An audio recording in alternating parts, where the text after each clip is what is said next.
آیات کو یاد کر کے صبح و شام ان کا ورد کرنا چاہیے، غور و فکر کرنا چاہیے۔ ان آیتوں میں ہم سب سے خطاب ہے، ہماری طرف اللہ کا یہ کلام آیا ہے، اللہ کے حبیب کی سنتیں ہماری طرف متوجہ ہیں، ہمیں ان پر عمل کرنے کا پابند بنایا گیا ہے۔ اگر دنیا میں ہم ان پر عمل نہیں کریں گے تو قیامت کے دن اللہ کی بارگاہ میں سنوائی نہیں ہوگی۔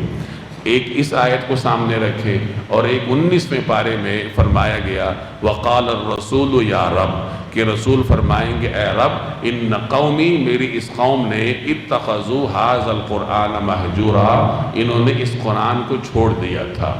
اب ان دونوں کو ملا لیجئے تو نتیجہ آپ کے سامنے ہے کہ جو آدمی دنیا میں قرآن پر توجہ نہیں دیتا، اس کو وقت نہیں دیتا، اس کو سمجھتا نہیں ہے، اس پر عمل نہیں کرتا، تو ایک تو قیامت کے دن رسول اللہ صلی اللہ علیہ وسلم اس کی شکایت کریں گے، اور دوسرے نمبر پر اللہ کی بارگاہ میں بھی اس کو کہا جائے گا کہ جا آج ہم نے تمہیں کیا کر دیا، بلا دی۔